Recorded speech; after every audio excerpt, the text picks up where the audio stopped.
ইংৰাজী নৱবৰ্ষৰ প্ৰথম দিনাই কাদং আঞ্চলিক বিকলাংগ সন্থাৰ উদ্যোগত দৰিদ্ৰ লোকলৈ কম্বল বিতৰণ। বৰপেটা জিলাৰ অন্তৰ্গত কাদং আঞ্চলিক বিকলাংগ সন্থাৰ উদ্যোগত ইংৰাজী নৱবৰ্ষৰ প্ৰথম দিনাই 140 গৰাকী দৰিদ্ৰ লোকলৈ কম্বল বিতৰণ কৰা হয়। বিকলাংগ সন্থাৰ উপসভাপতি মুকছেদ আলীৰ সভাপতিত্বত অনুষ্ঠিত কম্বল বিতৰণ অনুষ্ঠানত উদ্দেশ্য ব্যাখ্যা কৰে সম্পাদক আমিনুল হকে।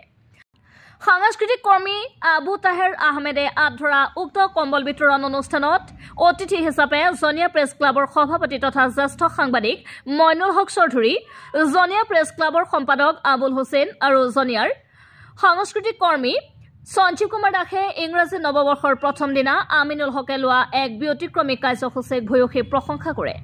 বিকলাংগ সন্থাৰ সম্পাদক আমিনুল হকৰ তত্বাৱধানত কম্বল বিতৰণেৰে দৰিদ্ৰ লোকক শুভেচ্ছা জনাই মহানুভৱতৰ নিদৰ্শন দাঙি ধৰাত সচেতন ৰাইজে কাদং আঞ্চলিক বিকলাংগ সন্থাৰ অন্যতম আমিনুল হকক ধন্যবাদ জনায়।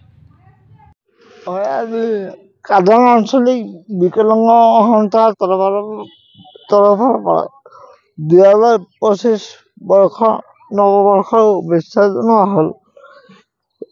বিশেষভাৱে সক্ষম লোকৰ মাজত আৰু গৰীব বা দৰিদ্ৰ সীমাৰেখাৰ মানুহৰ শুভেচ্ছা জনোৱা হ'ল। কম্বলেদি বিশেষভাৱে তাৰমানে শুভেচ্ছা জনোৱা হ'ল। 130 জন মানুহক কম্বল বিতৰণি কৰা হ'ল। মই অনুভৱ কৰিছোঁ যে বিভিন্ন বেলেগেৰে শুভেচ্ছা জ্ঞাপন কৰে। মই অলপ বেলেগ ধৰণেৰে শুভেচ্ছা জ্ঞাপন কৰিলোঁ কম্বলেদি, যাতে দুখীয়া মানুহে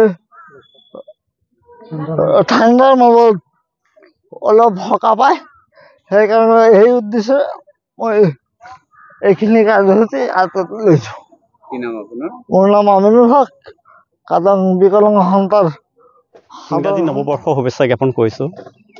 আৰু এই চেগতে মই ক'ব বিচাৰোঁ যে আজি 2025 চনৰ পহিলা দিন, প্ৰথম জানুৱাৰী, আৰু এই জানুৱাৰীৰ দিনাই দেখা যায় সাধাৰণতে যে প্ৰথম জানুৱাৰীৰ দিনা সকলোৱে নৱবৰ্ষৰ শুভেচ্ছা জ্ঞাপন কৰে বিভিন্ন ধৰণে।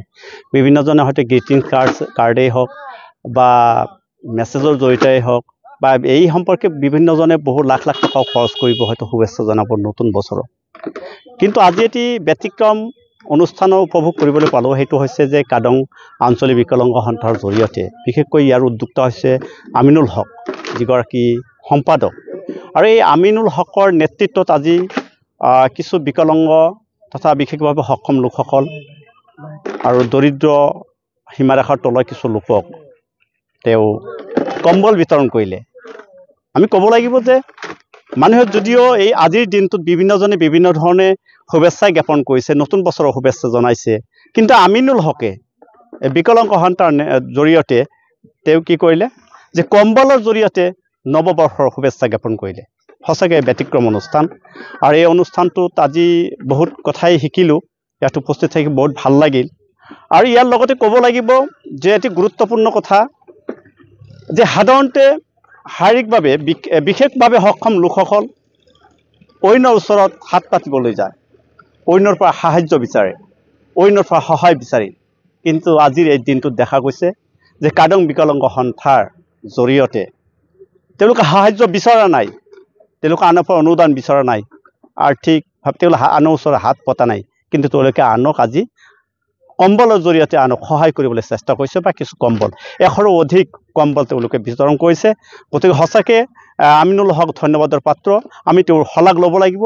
আৰু এই চেগতে আজিৰ দিনটোতে তেখেতৰ দীৰ্ঘায়ু কামনা কৰিছোঁ যে এনেকুৱা আমিনুল হক আৰু বহু জন্ম লওক, আৰু আমিনুল হকৰ দীৰ্ঘায়ু কামনা কৰিছোঁ আৰু বহুদিনলৈ জীয়াই থাকক, যাতে তেখেতৰ জৰিয়তে সমাজত উন্নয়ন হয়। আজিৰ নৱবৰ্ষৰ প্ৰথম দিনটোত কাদং বিকলাংগ সন্থাৰ উদ্যোগত যিটো অনুষ্ঠান হৈ গ'ল, তাত আমিনুলে কৈছে যে মই কম্বল বিতৰণ কৰিলোঁ।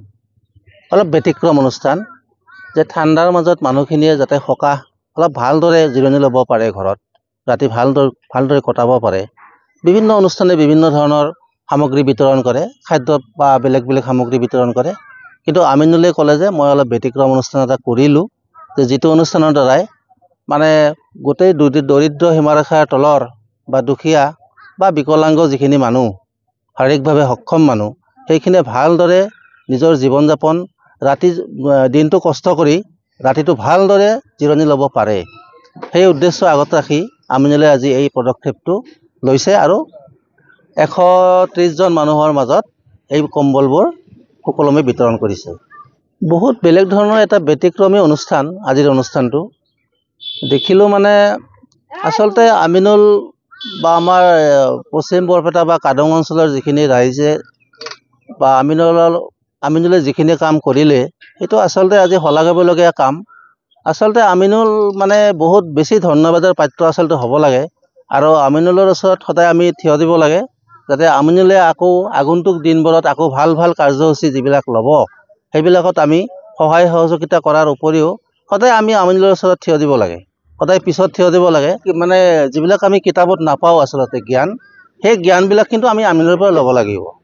কাৰণ ময়ে আজিলৈকে কিন্তু কোনো এজন দৰিদ্ৰ মানুহক বা বিকলাংগই হওক বা যিকোনো মানুহক মই কিন্তু সহায় কৰি পোৱা নাই। কিন্তু আজি আমিনুলে নৱবৰ্ষৰ পহিলা দিনটোত যিখিনি কাম কৰি দেখুৱালে সঁচাকৈ আমিনুল এজন মানে মহান নমোদাৰ নিদৰ্শন বুলি ক'ব পাৰি আৰু বহুত ডাঙৰ নিদৰ্শন এটা। কিন্তু আমিয়ে এতিয়া ভাবিলোঁ যে আমিনুলৰ পৰা আমিয়ে কিন্তু বহুত কথা শিকিব লাগিব।